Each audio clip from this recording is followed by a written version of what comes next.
Viewers আসসালামু আলাইকুম। আপনাদের সবাইকে স্বাগত জানাচ্ছি AFR টেকনোলজি স্টুডিওতে। আমি শামীম পারভেজ হিমেল। আজকে আপনাদের সাথে দারুণ একটা খবর নিয়ে হাজির হয়েছি, আর সেটা হচ্ছে রিয়েলমি 6 আর রিয়েলমি 6 প্রো। এই দুটো ফোন কিন্তু 5ই মার্চ ইন্ডিয়াতে লঞ্চ হতে যাচ্ছে। এটা কিন্তু অনলাইনে আপাতত লঞ্চ করবে, তারা অনলাইনে ফ্লিপকার্টে এটা কিন্তু পাওয়া যাচ্ছে 5ই মার্চ থেকে। তো 5ই মার্চে যারা ইন্ডিয়া আছে বা বাংলাদেশ থেকে যদি কেউ অর্ডার করেন তাহলে কিন্তু নিতে পারবেন। তো এই দুইটা ফোন আসলে কি কি স্পেসিফিকেশনে আসছে, এবং আমরা তো জানি যে রিয়েলমির ফোনগুলো প্রত্যেকবারই কিন্তু খুবই ইন্টারেস্টিং কতগুলো ফিচার নিয়ে আমাদের সামনে হাজির হয়। তো এবারও কিন্তু তার ব্যতিক্রম নয়। আমি যখন এই ফিচারটা দেখলাম তখন আমি নিজেই কিন্তু চমকে গেলাম যে এত সুন্দর কনফিগারেশন এত কম প্রাইস রেঞ্জের মধ্যে কীভাবে সম্ভব। যাই হোক, আজকে কিন্তু আমি আপনাদের সাথে সেই বিষয়টা শেয়ার করব। মূল ভিডিও শুরু করার আগে আপনার কাছে আমার একটা রিকোয়েস্ট থাকবে, যদি আপনি আমার চ্যানেলে নতুন ভিউয়ার পেয়ে থাকেন তাহলে আমার চ্যানেলটিকে সাবস্ক্রাইব করে রাখবেন, আর পাশে থাকা বেল আইকনটি প্রেস করে রাখবেন যেন কোনো নোটিফিকেশন মিস না হয়ে যায়। তবে চলুন ভিডিও শুরু করি।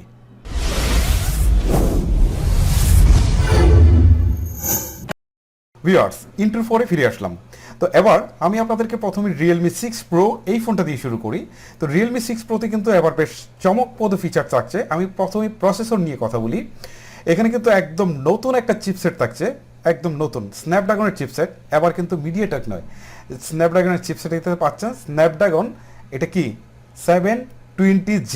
ও, বুঝতেই তো পারছেন, একদম লেটেস্ট একটা চিপসেট 720G। এই চিপসেটটা থাকছে রিয়েলমি 6 প্রোতে। তো বুঝতেই পারছেন যে এখন থেকে গেমিং হবে আরও বেশি, খুবই পাওয়ারফুল চিপসেট এটি।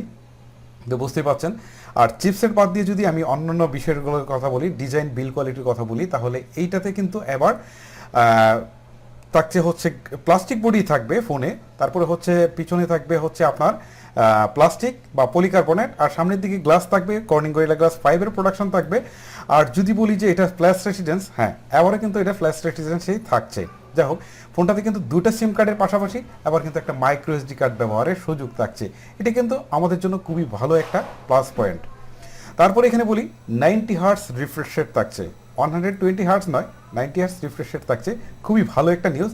মানে রিয়েলমি 6 প্রোতে যদি 90 হার্টস রিফ্রেশ রেট হয় তাহলে এটা তো অবশ্যই ভালো একটা নিউজ। তাছাড়া আরও কিছু ইন্টারেস্টিং ফিচার রয়েছে। এখানে 30 ওয়াটের ফাস্ট চার্জার থাকছে, আর এখানে ব্যাটারি থাকছে 4300 মিলিঅ্যাম্পের ব্যাটারি থাকছে। সো বুঝতেই পারছেন 30 ওয়াটের ফাস্ট চার্জার এখন অনেক দ্রুত চার্জ হবে। আর যারা গেমার তাদের জন্য তো খুবই ভালো একটা নিউজ, বুঝতেই পারছেন খুব দ্রুত চার্জ হবে। আর আর তারপরে হচ্ছে যদি আমি এইখানে ডিসপ্লের কথা বলি, তাহলে ডিসপ্লেতে কিন্তু এখানে এবারও সুপার অ্যামোলেড থাকছে না। তবে হতাশ হওয়ার কিছু নেই, সুপার অ্যামোলেড না থাকলেও HDR10-এর সাপোর্টটা কিন্তু থাকছে। এটা কিন্তু একটা বড় রকমের একটা প্লাস পয়েন্ট। HDR10 সাপোর্ট থাকছে। আর এবার ডিসপ্লেতে কিন্তু কোনো প্রকার নচ বা ওয়াটার ড্রপ বলেন, যাই বলেন, সেইগুলো কিন্তু কিছুই থাকছে না, পপ আপও থাকছে না। এবার ডিসপ্লে হচ্ছে ডুয়েল পাঞ্চ হোল যুক্ত কাট আউট, মানে যেটা কিন্তু আমরা পোকো X2-তে দেখেছি, রেডমি K30-তে দেখেছি, বা আমরা দেখেছি স্যামসাংয়ের S10-এর যে ফোনগুলো আছে সেইখানেও কিন্তু আমরা ডুয়েল পাঞ্চ হোল যুক্ত যে ফোনটা দেখতে পেয়েছি ডিসপ্লেটা। এটা কিন্তু এবার রিয়েলমি 6 প্রোতে থাকছে। খুবই ইন্টারেস্টিং একটা ফিচার। তো আপনারা বুঝতেই পারছেন যে রিয়েলমি 6-এর এবার কনফিগারেশনগুলো কতটা হাই হতে যাচ্ছে। আর এই ফোনে কিন্তু আরও কিছু বিষয় ইন্টারেস্টিং থাকছে, সেটা হচ্ছে 64 মেগাপিক্সেলের ক্যামেরা থাকছে, 20x হাইব্রিড জুম। বুঝতেই পারছেন 64 মেগাপিক্সেলের ক্যামেরা যদিও নতুন কিছু নয়, পুরাতন বিষয়। তারপরে বলছে যে এখানে সেন্সর হিসাবে ব্যবহার করা হতে পারে, আমরা যেটা শুনছি সেটা হচ্ছে সোনির 686 লেটেস্ট যে সেন্সর রয়েছে সেটা কিন্তু এখানে ব্যবহার করা হবে। যদি ব্যবহার করা হয় তাহলে বিষয়টা খুবই দারুণ হবে, কারণ আমরা জানি যে সোনি 686 সেন্সরটা এটা পোকো X2-তে বা রেডমি K30-তে ব্যবহার করা হয়েছে। অসাধারণ সুন্দর সুন্দর সব ছবি পাওয়া যায়। আর রিয়েলমির যে ফোনগুলো রয়েছে সেখানে অপটিমাইজেশন একটু বেশি হওয়ার কারণে কিন্তু আমরা বেশ স্যাচুরেটেড পিকচারগুলো পাই। মানে হচ্ছে যে পোকোর থেকে আমরা কিন্তু ভালো পিকচার এটা পাবো যদি একই সেন্সর ইউজ করা হয়, কারণ এখানে অপটিমাইজেশন ভালো হওয়ার কারণে। সব বুঝতেই পাচ্ছেন যে এবার কিন্তু ছবিতে যারা ক্যামেরার জন্য যারা ফোন কিনে থাকেন তাদের জন্য কিন্তু একটা দারুণ নিউজ হতে যাচ্ছে। এই হচ্ছে আমি যদি বলি রিয়েলমি 6 প্রোর কথা, তাহলে রিয়েলমি 6-এর দিকে যেতে হচ্ছে। এবারে আমি রিয়েলমি 6 নিয়ে কথা বলতে গেলে এখানে বলতে হচ্ছে যে এইটাতেও কিন্তু প্রায় সেম কনফিগারেশন থাকবে, তবে মেজর দু একটা জিনিস কিন্তু চেঞ্জ থাকবে। যেমন প্রসেসর চেঞ্জ থাকবে, ডিসপ্লেতে কিছুটা চেঞ্জ আসবে, চার্জারে কিছুটা চেঞ্জ আসবে, এরকম মেজর কিছু বিষয়ে চেঞ্জ আসবে। যেমন আমি প্রথমে ডিসপ্লে থেকে যদি বলি, তাহলে রিয়েলমি 6 প্রোতে ছিল dual punch hole cut out, আর এখানে কিন্তু single punch hole cut out. আরেকটা জিনিস বলতে ভুলে গিয়েছিলাম যে রিয়েলমি 6 প্রোতে কিন্তু যে ডুয়েল সেলফিতে ক্যামেরা থাকবে সেখানে কিন্তু একটি হচ্ছে আলট্রা ওয়াইড ক্যামেরা, একটি হচ্ছে মেইন ক্যামেরা। সো বুঝতেই পারছেন যে অনেক বেশি সেলফি হবে এখন থেকে, বুঝতে পারছেন 119 ডিগ্রি অ্যাঙ্গেল থেকে আপনারা ছবি তুলতে পারবেন। সো এটা একটা ভালো পয়েন্ট। এখন আমি চলে যাচ্ছি রিয়েলমি 6 এর নিয়ে কথা বলি। তো রিয়েলমি 6 এ কিন্তু প্রসেসর যা থাকছে সেটা হচ্ছে মিডিয়াটেক হিলিও G90T। মনে পড়ছে প্রসেসরটার কথা? এটা কিন্তু রেডমি নোট 8 প্রোতে ব্যবহার করা হয়েছে। সো বুঝতেই পারছেন যে গেমিং এর জন্য কতটা ভালো একটা চিপসেট, এবং এটা দিয়ে মাল্টিটাস্কিং হবে অনায়াসেই। আমরা কিন্তু রেডমি নোট 8 প্রোর এক্সপিরিয়েন্সটা আমরা দেখেছি যে সেখানে কিন্তু চমৎকার পারফর্ম করেছে এই চিপসেট। মিডিয়াটেকের চিপসেট হলেও কিন্তু যে কোনো স্ন্যাপড্রাগনের চিপসেটকে খুব সহজে কিন্তু হারিয়ে দিয়েছে। এটা কিন্তু আমরা এর আগেও প্রমাণ দেখেছি। সো বুঝতে পারছেন এবার কিন্তু খেলা জমবে খুব ভালো করে। যাই হোক, আর ডিসপ্লের কথা বললাম যে এখানে সিঙ্গেল 5 হোল থাকছে। আর যদি এখানে বলি যে ব্যাটারির কথা বা প্রসেসরের কথা তো বললাম, যদি এখানে ব্যাটারির কথা বলি তাহলে এখানে আশা করছি যে আমরা এখানে 4500 মিলিঅ্যাম্পের, এটাতে কিছু বেশি ব্যাটারি পাওয়া যাবে, এটা এখন আমরা কনফার্ম নয়। আর চার্জার এখানে আমরা আশা করছি যে 20 ওয়াটের, এটাও কিন্তু আমরা কনফার্ম নয়।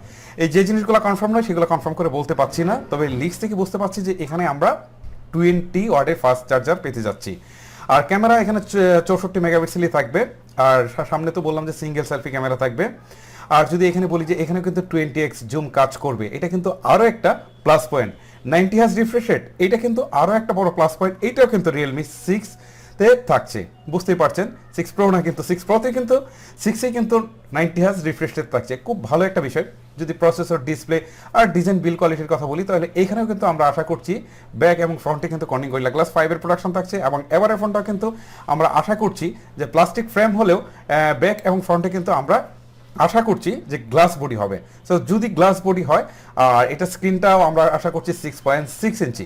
এটাও কিন্তু ডেফিনেটলি এখন পর্যন্ত কোনো কিছু আমরা জানতে পারিনি, তো আশা করছি 6.6 ইঞ্চি। যা হোক, যদি এটা হয় তাহলে তো বুঝতেই পারছেন কতটা খেলা জমবে। যা হোক, এই হচ্ছে রিয়েলমি 6 এবং রিয়েলমি 6 প্রো এর স্পেসিফিকেশন। যখন এই ফোনটার পূর্ণাঙ্গ স্পেসিফিকেশনগুলো প্রকাশ পাবে তখন কিন্তু অবশ্যই আমরা আপনাদেরকে সমস্ত স্পেসিফিকেশনগুলো জানিয়ে দেবো। আর এই ফোনটা যখন বাংলাদেশে চলে আসবে বা অথবা আমি ফ্লিপকার্টে অর্ডার দিয়ে রেখেছি, যদি এই ফ্লিপকার্ট ফোনটা চলে আসে তাহলে কিন্তু আপনাদের সামনে আমি আনবক্সিংটা করতে পারবো আশা করছি। যাই হোক, যদি আমার ভিডিওটি ভালো লেগে থাকে তাহলে আপনাদেরকে বলবো, রিকোয়েস্ট করবো যে আবারও রিকোয়েস্ট করবো চ্যানেলটিকে সাবস্ক্রাইব করে রাখবেন। আর লেটেস্ট ভিডিওগুলো পাওয়ার জন্য তো অবশ্যই পাশে থাকা বেল আইকনটিও প্রেস করে রাখবেন। আপনাদের সাথে দেখা হচ্ছে রিয়েলমি 6 প্রোর ফুল স্পেসিফিকেশন রিভিউ অথবা ফুল রিভিউ, অথবা রেডমি নোট 9 প্রোর ফুল রিভিউ নিয়ে। তো তখন পর্যন্ত ভালো থাকবেন, সুস্থ থাকবেন। আল্লাহ হাফেজ।